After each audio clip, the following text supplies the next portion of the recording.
It's a magic wishing apple. An apple for serenity. Do you like apples? Yeah. Well, I got a number. How do you like them apples? You horrible, greedy thing. First of all, the apple. If you see a woman with an apple, your brain should immediately go to Eve. An apple a day keeps the doctor away is one of those phrases that sound harmless, almost domestic, something you hear in kitchens and classrooms and childhood memory itself. But when you sit with it for longer than a passing second, it starts to feel less like advice and more like a kind of soft cultural spell. Because why an apple specifically? Why not a pear or a fig or any other fruit that exists in the same biological world?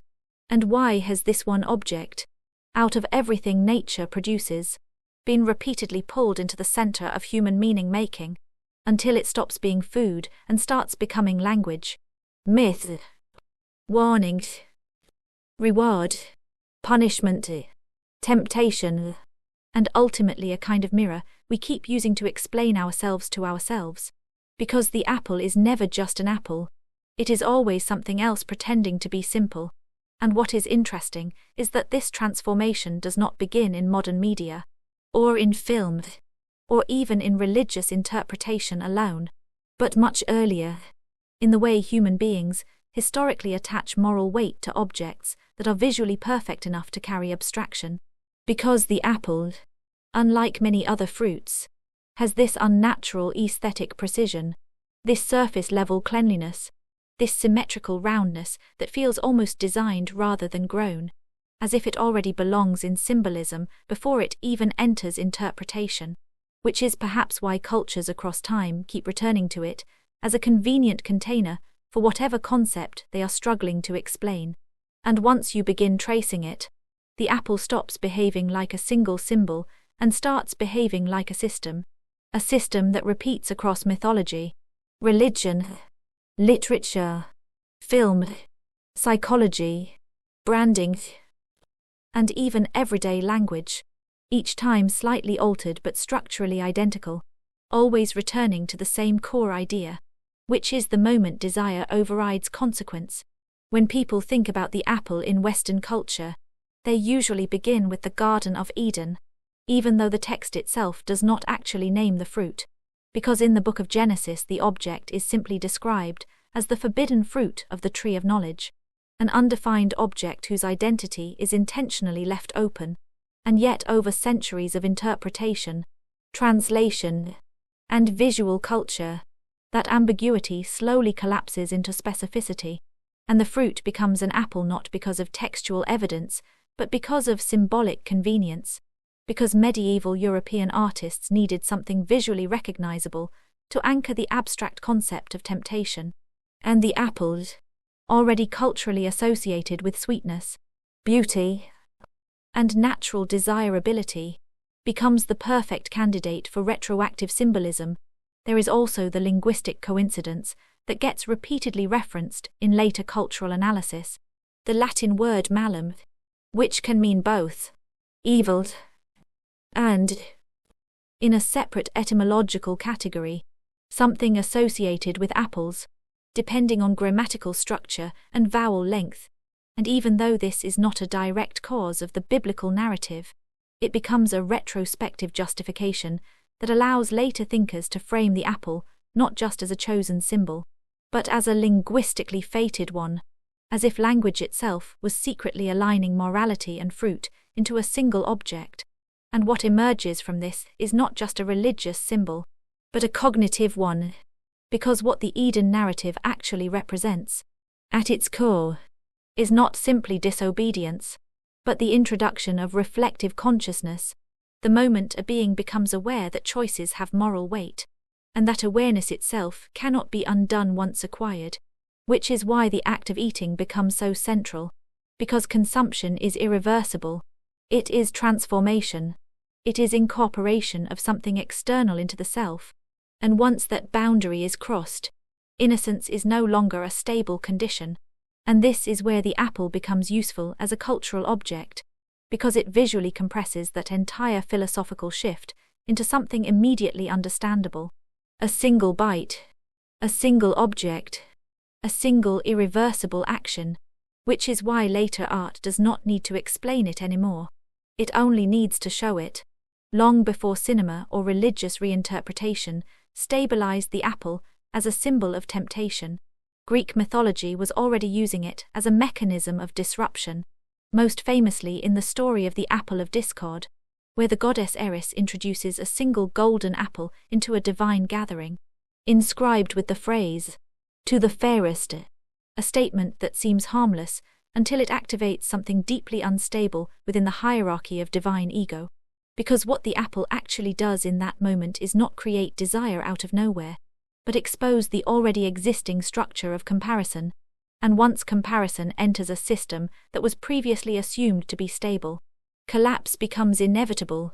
The judgment of Paris, which follows this act, is not really about the apple itself, but about the impossible task of choosing between competing ideals of beauty, power, and intelligence, and the apple becomes the object that forces abstraction into decision, which is why it functions so effectively as a symbol, because it is neutral in content but absolute in implication. And what is important here is that in Greek myth, the apple is not always destructive. In other traditions, particularly those associated with divine gardens, apples represent immortality, renewal, and preservation, which means the symbol is already structurally dual. It can represent both collapse and continuity, depending on context, which is exactly what makes it so durable across cultures, because it is not tied to one moral direction, but to transformation itself. And that is the key pattern. The apple does not mean one thing. It means transition. By the time storytelling evolves into film, the apple no longer needs explanation at all, because audiences already carry its symbolic weight subconsciously, which is why it becomes a visual shorthand rather than a narrative focus, appearing in scenes where the emotional logic of temptation, control, dominance, or deception needs to be communicated instantly without dialogue. In classical animation like Disney's Snow White, the poisoned apple does not require exposition beyond its appearance, because the viewer already understands its symbolic function before it is even eaten, which is why the scene works so efficiently, because the apple is not introducing danger, it is confirming it. The apple looks perfect, which is exactly why it is dangerous, and that is the psychological logic the symbol relies on repeatedly across media. The more aesthetically complete something appears, the more it suggests hidden artificiality or moral risk, which is why apples are constantly chosen as props in narratives involving trust, manipulation, and irreversible decisions. This pattern continues across modern storytelling, where apples are used not because they are random fruit, but because they carry preloaded meaning that bypasses explanation entirely. When the apple finally becomes fully cemented in cinematic language, it is not because of mythology or religion in its abstract form, but because film forces symbols to become immediate, visible, and emotionally legible in real time. And perhaps the clearest crystallization of this happens in Snow White and the Seven Dwarfs, where the apple stops being an idea and becomes an event, something that exists inside time, something that is offered, accepted, and consumed, and therefore something that cannot be reversed. In this moment, the apple is not introduced with explanation, because explanation is unnecessary. The audience already understands the rules of the object, already understands that beauty in this context is suspicious, that gifts from strangers carry moral risk, that appearance and intention are no longer aligned, and so the apple functions almost like a pre-written sentence that the film simply activates.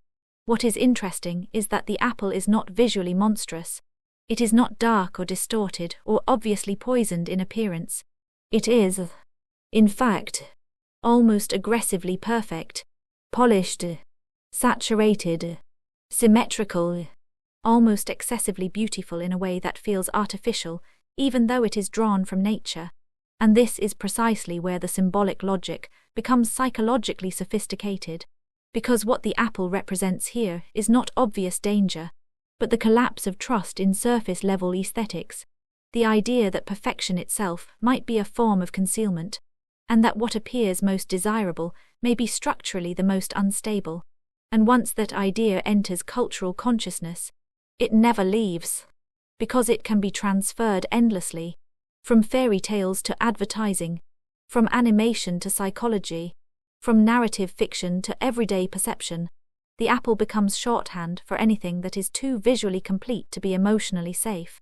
At some point in cultural history, the apple stops only being about morality and starts becoming about cognition itself, and this shift is usually anchored in the story of Isaac Newton, sitting beneath a tree when an apple falls and prompts a realization about gravity, though the historical accuracy of the moment is almost irrelevant compared to its symbolic function, because what matters is not whether the apple actually struck him, but that the image of a falling apple became a perfect narrative container for the idea of sudden intellectual clarity.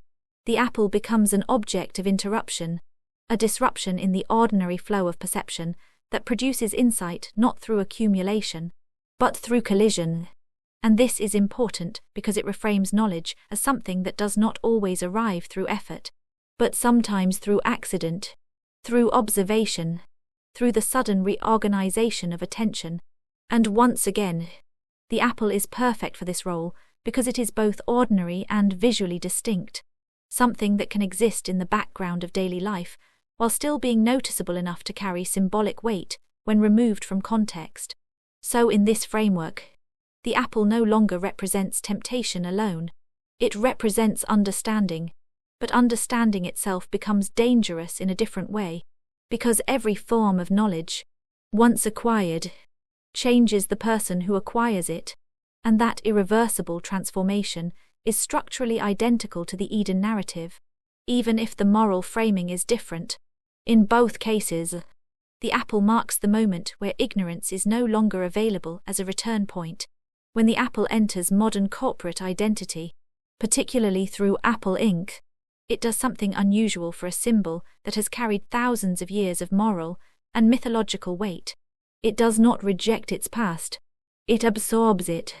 The bitten apple becomes one of the most recognizable logos in global culture, and whether or not the designers intended specific mythological references, the interpretation quickly stabilizes around the idea of knowledge consumption, technological access, and controlled curiosity.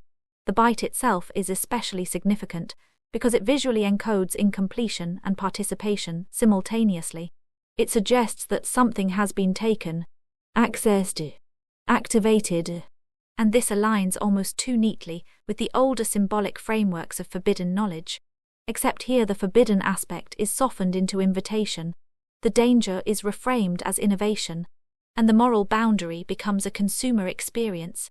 Technology in this context becomes a continuation of the Apple narrative rather than a departure from it, because what is a smartphone if not a device that contains unlimited knowledge, endless distraction, and constant access to systems far larger than the individual user, all of which are consumed through interaction, all of which reshape attention, behavior, and perception over time. The apple, in this modern framing, becomes less about sin and more about saturation, less about punishment and more about immersion, but the structure remains identical, a contained object offering expanded awareness that cannot be undone once engaged. In modern fiction like Death Note, the apple takes on an even more psychologically specific role, because it is no longer about human temptation alone, but about what desire looks like when it is observed from outside human experience. Ryuk's attachment to apples is not framed as moral weakness in the human sense, but as sensory obsession, a craving for texture, sweetness, and physical stimulation that defines what it means to be separate from human reality. And in that sense, the apple becomes a bridge object, something that translates between systems of experience that are otherwise incompatible. It is not just food, it is sensation, and sensation becomes desire, which means the apple once again returns to its core symbolic function, not as a moral object, but as a threshold between states of being, between detachment and engagement, between observation and participation, between absence and embodiment. Across all of these systems, what becomes increasingly clear is that the apple persists not because cultures independently decided it was important, but because it performs a very specific cognitive function extremely well. It compresses transformation into a single visual object. It allows narratives to externalize internal change. It allows abstract processes like temptation, curiosity, risk, and consequence to become physically representable. And most importantly, it always appears at the exact moment when a system shifts from stability to instability, which is why it keeps reappearing in different forms, because human beings repeatedly return to the same psychological structure. The moment something desirable also becomes something irreversible. The apple is simply the most efficient visual language for that moment. At a certain point in modern culture, the apple stops being an object that exists in myth, religion, or even traditional storytelling, and becomes something far more ambient, something embedded in daily attention itself. Because once symbolic systems mature enough, they no longer need physical props to function. They simply migrate into behavior, and in the contemporary world that behavior is almost entirely mediated through screens, feeds, interfaces, and algorithms that structure desire in real time. And this is where the apple metaphor quietly evolves again, not as a literal fruit anymore, and not even as a direct cinematic object, but as a pattern of engagement that mirrors the same structure we have been tracing across centuries. The moment of curiosity, followed by consumption, followed by irreversible internal change. Scrolling becomes a kind of biting, not in the violent sense, but in the structural sense of taking something external into the self, allowing it to be processed, absorbed, and then reshaping perception based on that intake. And just like the original symbolic apple, what is consumed is always more than it appears to be. A post is not just a post. A video is not just a video. A lifestyle image is not just an image. Each one contains embedded expectations about beauty, success, identity, desirability, and value. And the act of engaging with them produces a slow accumulation of comparison, aspiration, dissatisfaction, and redefinition of self, which means that the bite is no longer a single moment but a continuous process, a loop, an endless repetition of choosing to consume something that slightly alters the way reality is interpreted afterward. And in that sense, the modern digital environment behaves like an expanded Eden that has removed the single tree and replaced it with infinite variations of the same decision. To look or not to look, to engage or not to engage, to consume or to abstain. But unlike the mythic structure, there is no clear exit point anymore, because the fruit is no longer external. It is constantly produced, constantly refreshed, constantly tailored to the individual subject, which means the apple has become ambient, a background condition of attention itself.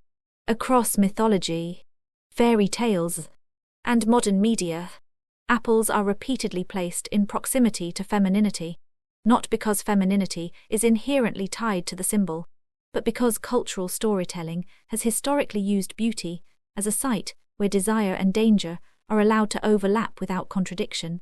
Eve, Snow White, Greek goddesses, queens, witches, and enchanted women all appear within this symbolic lineage, and what connects them is not character similarity but narrative function, because each one is positioned at the center of an encounter involving desire that is visually coded as safe but structurally coded as risky. The apple in these stories is rarely just an object. It is a relational mechanism. It defines the interaction between the observer and the observed, between the one who offers and the one who receives, between the surface of beauty and the instability underneath it.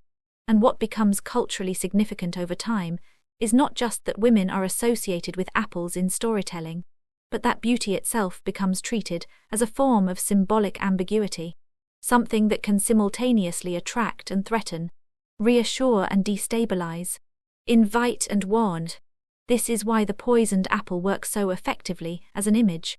It does not rely on fear. It relies on trust in aesthetics. And that trust becomes the point of rupture, because what is being challenged in these narratives is not just safety, but interpretation itself, the assumption that what looks desirable can be safely consumed without consequence. Once a symbol becomes fully established, it does not remain static. It begins to generate its own internal opposites. And in the case of apples, this opposition is decay. The rotten apple is not a separate symbol from the perfect apple. It is its temporal continuation. The same object viewed after time has been allowed to act on it. And this transformation is important because it introduces a different kind of symbolism entirely, one that is no longer about the moment of choice, but about the aftermath of choice. Rot becomes a visual metaphor for consequences that accumulate slowly, invisibly, and then suddenly become undeniable. And this logic is repeatedly applied to human behavior itself, where the phrase, "one rotten apple," becomes shorthand for corruption within a system, implying that decay is not always external, but can originate from within a structure that otherwise appears stable, which means the apple symbol has now fully expanded into a life cycle. Freshness becomes temptation, consumption becomes transformation, decay becomes consequence, and memory becomes interpretation, because even the image of a rotten apple still references its original perfection, meaning that decay cannot exist without an implied standard of beauty that preceded it. At the deepest level of analysis, what the apple continuously represents across all of its cultural appearances is not simply knowledge, or temptation, or danger, or beauty, but something more fundamental that sits underneath all of those categories, which is the moment of choice itself, because every apple narrative, regardless of context, is structured around a decision point where something is offered, something is accepted, and something changes irreversibly as a result. And that structure is what gives the symbol its endurance, not because cultures agree on what the apple means, but because they keep using it to represent the same psychological moment in different forms. The moment where desire overrides hesitation, where curiosity overrides caution, where imagination overrides stability. And once that moment occurs, the system cannot return to its previous state, which is why the apple does not function as a moral object in isolation. It functions as a transition marker, a visual shorthand for the boundary between two versions of reality, the one before engagement, and the one after. So when we return to the phrase, "an apple a day keeps the doctor away," it no longer feels like a simple proverb about health or nutrition, because even that sentence, when placed back into the larger symbolic ecosystem, begins to sound like a softer version of the same structure we have been tracing all along, a daily ritual of controlled consumption, a repeated interaction with something that is both natural and symbolic, a small, contained act of engagement with consequence, because in every version of the apple story, from myth to film to technology to language itself, the underlying question never actually changes. It only becomes more refined with time. What happens when desire becomes action? What happens when curiosity becomes consumption? What happens when knowledge cannot be reversed? And what remains consistent across all of it is that humanity keeps finding new ways to stage the same moment. The moment of reaching, the moment of biting, the moment where something simple stops being simple and becomes irreversible. And maybe that is why the apple never disappears, because it is not really about fruit at all. It is about the fact that we keep choosing to cross thresholds we already understand we cannot uncross. And we still do it anyway, again and again and again.